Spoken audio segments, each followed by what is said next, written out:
the conference, we've heard many comments about the commons as helping to enable or revitalize democracy. David just mentioned that the commons is often inscribed in larger systems of power, and there hasn't been mention at the conference about the impact of the system of nation states as a framework that might be malleable as the commons movement develops. So I'm wondering with our speakers, as you look out over the next few decades, what the future of the nation state is as the commons becomes more viable. Thank you. Leo Burke from University of Notre Dame. I think the nation state is going to be some sort of administrative state. If you go with the Gandhian prescription, to which I subscribe, that you decentralize, you emphasize Panchayat Raj. And then, in fact, I was discussing with someone who came from England the other day. The local council is self-sufficient in its budgetary matters. They don't depend on a granting aid from the government of United Kingdom for their activities. They derive their budget from local taxes. That is the kind of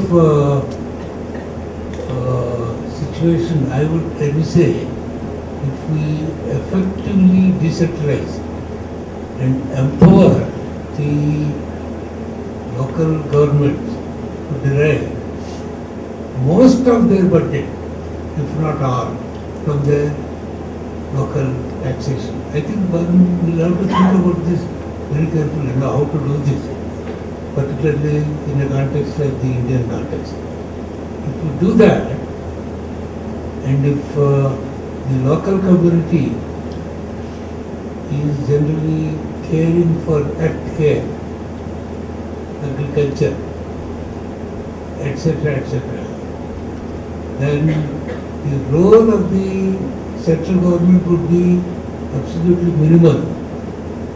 There will be still some residual responsibilities for the central government, but they would not be as awesome as they are today. We always think in terms of looking to the center now.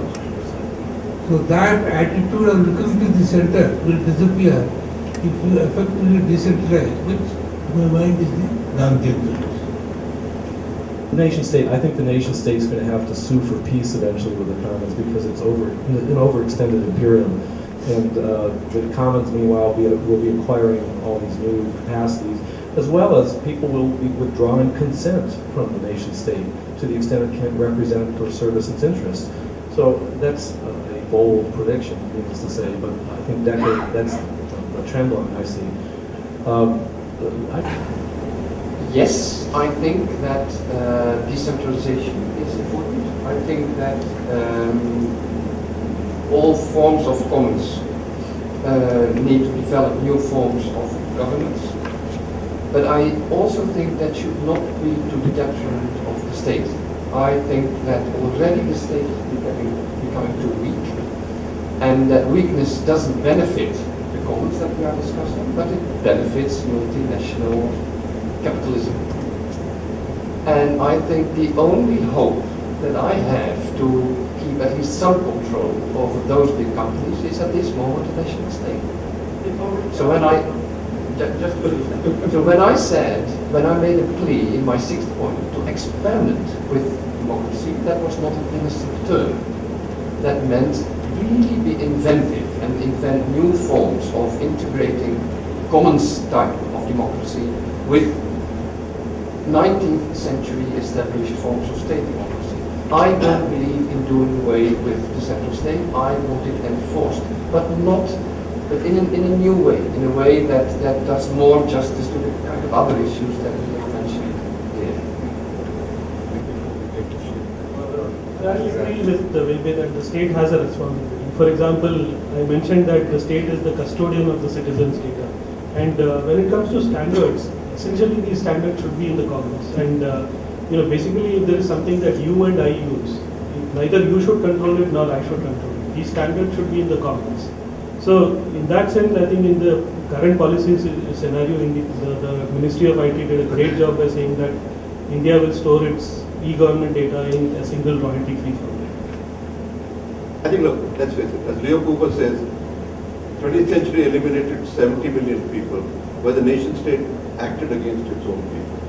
Casualty rate, 70 million. So, but I think we want to be careful here. I think, let me put it this way. I think you've got to have an affable notion of the nation state. Unfortunately, it's become the national security state. And I think one of the biggest political conflations today is between the politics of security and the politics of the commons. And I think we have to differentiate these two processes completely. Look, a former colleague of mine once said, the beautiful thing about India is that at any point of time, 23 million people are seceding from it and the government doesn't know it. And an example would be many of the frontier states, where pastoral groups, nomadic groups, have been going beyond the nation state. Thousands of Bangladeshi kids cross the border every day to attend school here and go back. I want the porousness of the border. I want the nation state to be educated in a different way. Because I think Bibi has a point. We have to use the nation state to resist the corporation, but we have to make sure that the nation state becomes a different kind of entity. I mean, after all, if we look at the origin of the word, the nation was once a collection of hostels in Paris. And maybe the notion of hostel and hospitality could be built into the nation state. India did it at one time.